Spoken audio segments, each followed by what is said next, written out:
Party, कैसे हैं सभी।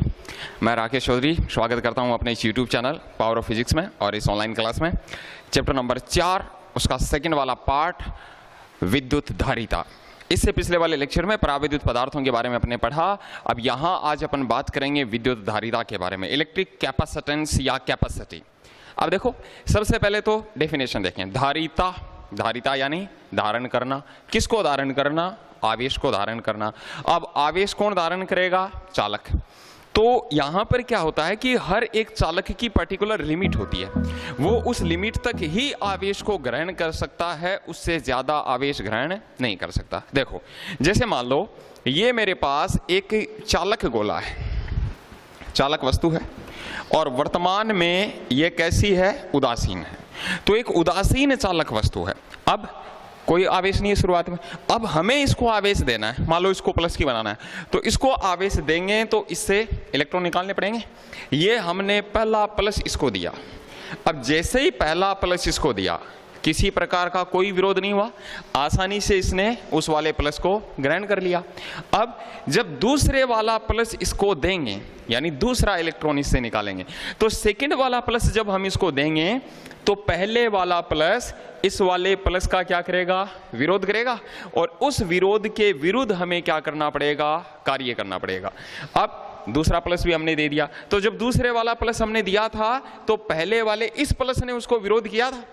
फिर तीसरे वाला प्लस जब देंगे तो इस बार पहले दो आ चुके, तो ये दो मिलकर तीसरे का विरोध करेंगे। इस बार थोड़ा सा और ज्यादा कार्य करना पड़ेगा। फिर ये वाला प्लस जब देंगे तो इस बार थोड़ा सा और ज्यादा कार्य करना पड़ेगा। धीरे धीरे हम इसको चार्ज दे रहे हैं और वैसे वैसे हमारे द्वारा किया गया कार्य भी लगातार बढ़ता जा रहा है।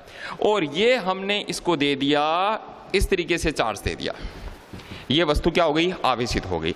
अब ये जो वस्तु है, चालक वस्तु है, वो एक निश्चित परिमाण तक की आवेश ग्रहण करेगी, उससे ज्यादा आवेश ग्रहण नहीं करेगी। क्यों नहीं करेगी भाई? हर चीज की एक लिमिट होती है। जैसे यहां देखें, वही अपने तो टंकी वाला एग्जांपल, पानी की एक टंकी है। अब इस पानी की टंकी की जो कैपेसिटी है वो 25 लीटर की है कि भाई अपने इसमें 25 लीटर पानी भर सकते हैं। अब मैं आपसे पूछूं इसमें कितना पानी डाल सकते हैं? क्या बोलोगे? 25 लीटर। अरे डालने को तो कितना भी डाल सकते हैं, ऊपर से इस पर कितना भी पानी डाल सकते हैं। हाँ, इसमें ठहरेगा कितना, टंकी में कितना रुकेगा? तो बच्चों कितना रुकेगा? 25 लीटर। 25 लीटर क्या होगी? इसकी कैपेसिटी हो गई। ये इसके अधिकतम पानी ग्रहण करने की क्षमता हो गई। तो इसको हम उसकी क्या बोलेंगे? धारिता बोलेंगे। इससे ज्यादा पानी ये ग्रहण नहीं कर सकती, अपने अंदर समा नहीं सकती। सेम वही चीज यहाँ पे है। अब इस यहां भी अगर हम देखें तो इस चालक को जब हम आवेश देंगे, अब मान लो हमने इसको 90 प्लस दे दिए, 90 प्लस इसको दे दिए, और क्या होगा जब हम इसको 91वां प्लस देंगे? तो जब इसको 91वां प्लस देंगे तब ये पहले से जो इसके पास 90 हैं ये मिलकर इस 91वें का विरोध करेंगे। तो इस बार हमें कितनों के विरुद्ध कार्य करना पड़ेगा? 90 के विरुद्ध कार्य करना पड़ेगा। चलो हमने कार्य कर दिया, बाह्य स्रोत ने कार्य कर दिया और ये 91वां प्लस भी इसके पास आ गया। अब हमने इसको 99 प्लस दे दिए, तो जब हम इसको 100वां प्लस देंगे तो इस बार हमें कितनों के विरुद्ध कार्य करना पड़ेगा? 99 के विरुद्ध करना पड़ेगा। तो इस बार थोड़ा सा और ज्यादा कार्य करना पड़ेगा। मान लो और ज्यादा कार्य कर दिया। अब मैं कह रहा हूं कि ज्यादा से ज्यादा हम इसको 100 ही प्लस दे सकते हैं, 100 से ज्यादा नहीं दे सकते। तो क्या होगा जब मैं इसको 101वां प्लस दूंगा? तो अब 101वां प्लस देने के लिए इस 100 के विरुद्ध कार्य करना पड़ेगा। अब ऐसी स्थिति में यदि हमने इस 100, बाह्य स्रोत ने इस 100 के विरुद्ध कार्य कर दिया, तब तो ये उसको ग्रहण कर लेगा। और अगर कार्य नहीं कर पाया तो उस 101वें आवेश को ये ग्रहण नहीं करेगा।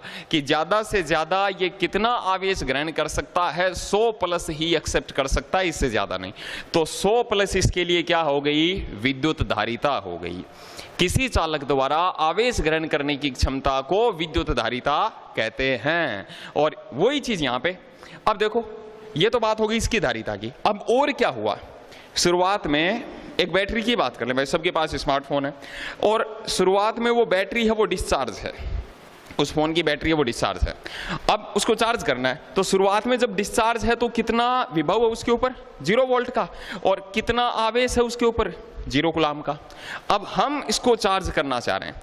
अब मेरे पास 2 कंडीशन है, मैं कह रहा हूं एक तो ये चार्ज होगी शुरुआत के 10%, भाई सब में परसेंटेज आता है, एक तो ये चार्ज होती है 0 से 10%, हर एक ये चार्ज होती है 90% से 100%। अब मेरे को बच्चों ये बताओ ये ज्यादा टाइम किस में लेगी, 0 से 10 में ज्यादा टाइम लेती है चार्ज होने में, या लास्ट के 10% जब ये चार्ज होती है तब ज्यादा टाइम लेती है? हमारा आंसर ये होगा कि जब वो लास्ट के 10% चार्ज होती है तो उसमें वो ज्यादा टाइम लेती है। क्यों भाई? शुरुआत में तो प्लेटों पर आवेश था ही नहीं, तो फटाफट उसने आवेश ग्रहण कर लिया, कम कार्य करना पड़ा। लेकिन जब वो 90% चार्ज हो गई तो उसकी बैटरी के ऊपर मान लीजिए 90+ आ गए, तो जब 91वां 92वां 93वां से लेकर जब 100वां प्लस उसको देंगे तो इस बार ज्यादा कार्य करना पड़ेगा, और ज्यादा कार्य करना पड़ेगा तो ऐसी स्थिति में समय भी ज्यादा लेगी। अब देखो मैं कह रहा हूं इस मोबाइल फोन की बैटरी का जो पोटेंशियल है वो 3.5 वोल्ट है, कि ज्यादा से ज्यादा आप इसको 3.5 वोल्ट तक चार्ज कर सकते हो, या अधिकतम इसका जो विभव है वो 3.5 वोल्ट का है। हमने उसको चार्ज लगा दिया साहब, और 2 दिन लगातार चार्ज लगा के रखा, 48 घंटे से लगातार बैटरी को हमने चार्ज कर रखा है। क्या इसका विभव 3.6 वोल्ट हो जाएगा? नहीं होगा। क्यों? क्योंकि वो ज्यादा से ज्यादा इतना ही आवेश ग्रहण कर सकती है, इससे ज्यादा आवेश वो ग्रहण नहीं कर सकता। क्या होगा? अब 25 लीटर हमने भर दिया, 25 लीटर के बाद यदि आप उसमें पानी डालोगे क्या होगा? ओवरफ्लो होगा, ओवरफ्लो होगा। तो सेम ऐसे ही उसके साथ होगा, वो चार्ज उसके अंदर से जाएगा नहीं, वो उसके बाहर से होके वापस निकल जाएगा। तो कोई वस्तु ज्यादा से ज्यादा कितना आवेश ग्रहण कर सकती है वो उसकी क्या कहलाती है? धारिता। अब मैं बात करता हूं और 2-3 चीजों की। विद्युत धारिता को हम C से डिनोट करते हैं। अब देखो एक लाइन लिखी हुई है, किसी चालक को दिया गया आवेश उसके विभव में वृद्धि के समानुपाती होता है। इसका मतलब यह हुआ कि जैसे जैसे हम किसी चालक को आवेश देते हैं, क्यों देते हैं, वैसे वैसे उसका विभव है वो बढ़ता है। क्यों बढ़ता है भाई? शुरुआत में मैंने कहा कि चार्ज नहीं थी बैटरी, तो 0 कूलाम का आवेश, 0 वोल्ट का विभव हमने लगा दिया चार्जिंग में। जैसे ही हमने चार्जिंग में इसको लगाया आवेश बढ़ने लग गया प्लेटों पे, और जैसे जैसे आवेश बढ़ने लगा वैसे वैसे बैटरी का वोल्टेज भी तो बढ़ने लग गया। तो जैसे जैसे Q बढ़ा वैसे वैसे V का मान बढ़ा। देखो वो टंकी वाले एग्जांपल में अब 3 चीज, पहले 2 तो आपको बताई हुई है, अब यहाँ पे 3 चीजें हो गई। 3 चीजें हो गई, तो कौन सी हो गई? मैं कह रहा हूं 25 लीटर कैपेसिटी की टंकी है और अभी 20 लीटर पानी भरा हुआ है। तो 3 चीजें होती हैं हमारे पास, Q, C एंड V, आवेश, धारिता और विभव। आवेश क्या है कि फिलहाल टंकी में पानी की मात्रा कितनी है, फिलहाल उस टंकी में कितना पानी है, वो तो क्या हो गया? आवेश। C क्या है? अधिकतम कितना पानी भर सकते हैं, तो अधिकतम कितना पानी भर सकते हैं। तो Q का मान कितना है? 20 लीटर। C का मान कितना हो गया? 25 लीटर। धारिता का मान है वो हो गया 25 लीटर। और V पानी का लेवल कितना है, तो मैं कह रहा हूं कि 4 मीटर ऊंचाई तक पानी भरा हुआ है, तो पानी का लेवल कितना हो गया? 4 मीटर। तीनों चीज समझ में आ गई? टंकी में ज्यादा से ज्यादा कितना पानी भर सकते हैं वो तो क्या हो गई? उसकी धारिता। वर्तमान में कितना भरा हुआ है वो क्या हो गया? आवेश। और कितनी ऊंचाई तक, कितनी हाइट तक वो पानी भर सकते हैं बच्चों, वो क्या हो गया? उसका विभव हो गया। तो ये 3 चीजें होती हैं। अब देखो वही चीज, शुरुआत में मैं कह रहा हूं कि टंकी बिल्कुल खाली है, 25 लीटर की टंकी बिल्कुल खाली है। हमने क्या किया? टंकी में पानी डालना चालू किया। पानी डाल रहे हैं मतलब क्या बढ़ा रहे हैं? Q बढ़ा रहे हैं। जैसे जैसे पानी बढ़ते जाएंगे क्या बढ़ेगा बच्चों? पानी का लेवल बढ़ेगा। पानी का लेवल बढ़ेगा मतलब क्या बढ़ रहा है? V बढ़ रहा है। और जितना ज्यादा पानी आप डालोगे पानी का लेवल भी उतना ही बढ़ेगा। दिया गया आवेश उसके विभव में वृद्धि के समानुपाती होता है। और जैसे ही आप समानुपाती का चिन्ह यहां से हटाओगे कांस्टेंट आएगा बच्चों C। तो Q is equals to C into V, जहां C को बोलते हैं विद्युत धारिता या उस चालक की धारिता। तो Q इज इक्वल्स टू हो गया C इंटू वी, C हो गया विद्युत धारिता या उस चालक की धारिता। अब देखो यहां से धारिता का मान निकालें तो Q is equals to C into V है, तो फिर C बराबर क्या हो गया Q बटा V।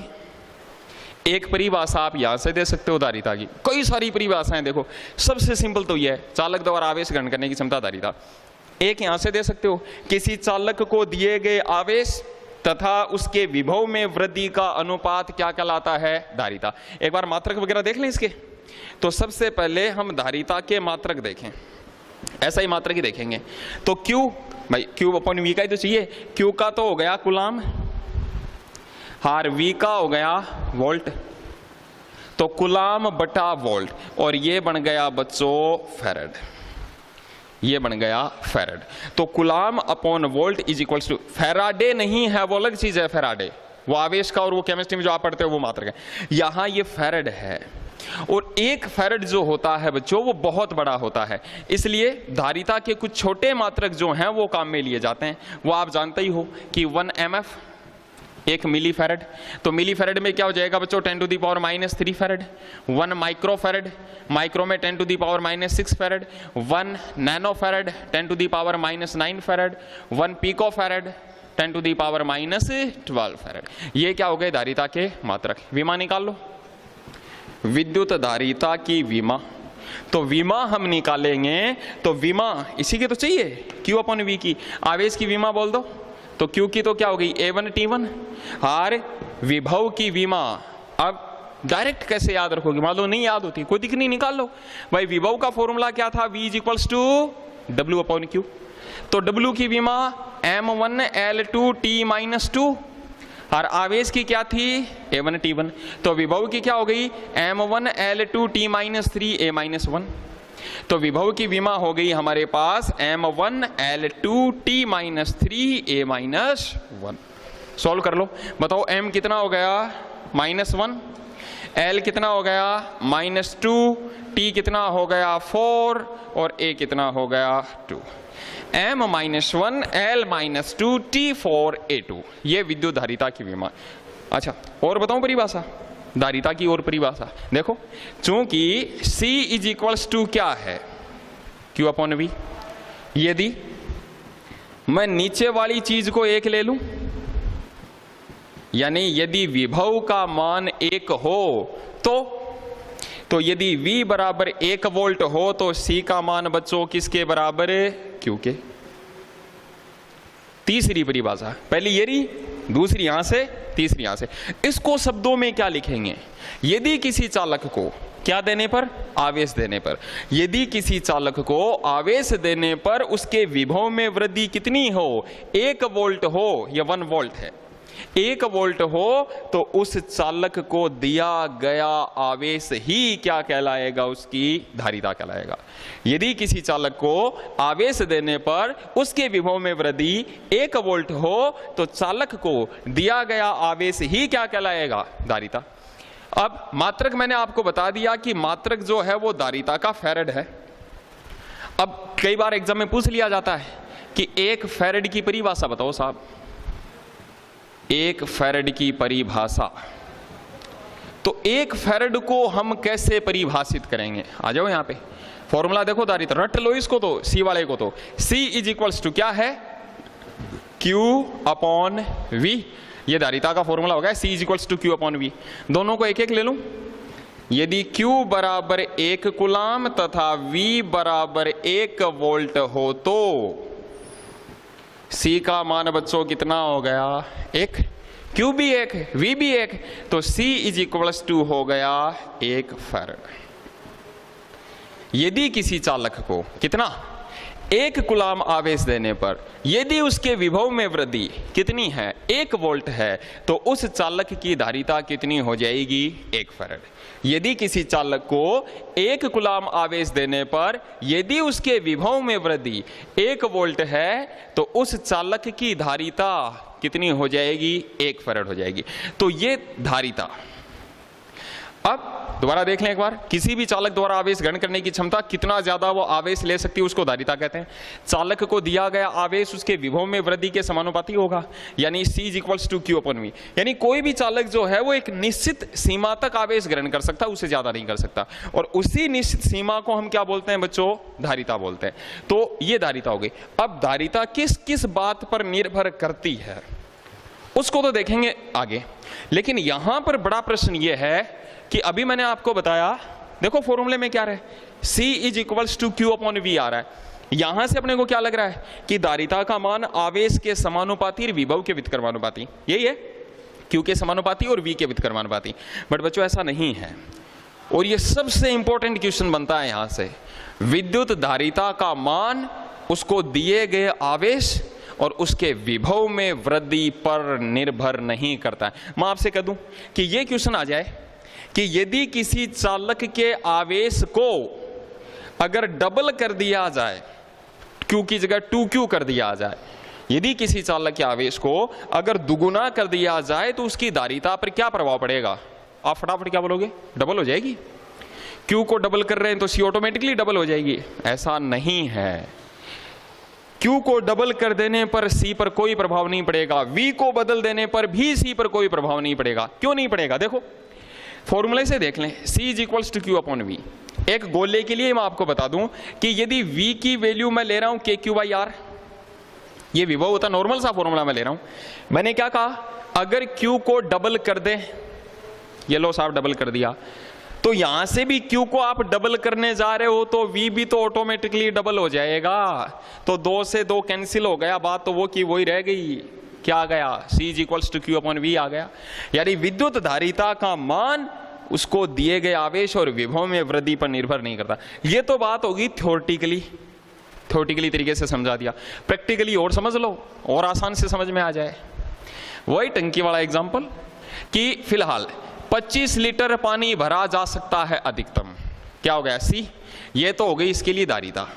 वर्तमान में पानी भरा हुआ है 10 लीटर, तो ये 10 लीटर, ये अभी पानी भरा हुआ है, क्या हो गया? पानी की मात्रा, आवेश, ये हो गया Q। और मैं कह रहा हूं 1 मीटर हाइट तक भरा हुआ है, ये क्या हो गया? विभव। प्रश्न क्या था? यदि चालक के आवेश को डबल कर दिया जाए तो C पर क्या प्रभाव पड़ेगा? अगर पानी 10 लीटर की बजाय अगर 20 लीटर कर दिया जाए तो क्या इस पर कोई फर्क पड़ेगा? नहीं पड़ेगा भाई। 25 ही ज्यादा से ज्यादा अपन भर सकते हैं। अब चाहे आप उसमें 5 भरो चाहे 10 भरो, अगर मान लो शुरुआत में 20 था तो 20 को डबल कर दिया 40, तो 40 तो भर नहीं सकते, 25 ही भरेंगे, बाकी 15 क्या हो जाएगा? ओवरफ्लो हो जाएगा। बट वो टंकी चौड़ी थोड़ी हो जाएगी, टंकी संकरी थोड़ी हो जाएगी, उस पर तो कोई प्रभाव नहीं पड़ेगा। तो वही चीज है, कोई भी जो चालक ज्यादा से ज्यादा कितना आवेश ग्रहण कर सकता है उसकी धारिता किन किन बातों पर निर्भर करती है, उसको अपन देखेंगे नेक्स्ट वाली क्लास में। और आगे वहां पर अपन पढ़ेंगे किसी गोलीय चालक की धारिता, उस पर आधारित कुछ न्यूमेरिकल है वो अपन करेंगे। थैंक यू सो मच इस वीडियो को पूरा देखने के लिए।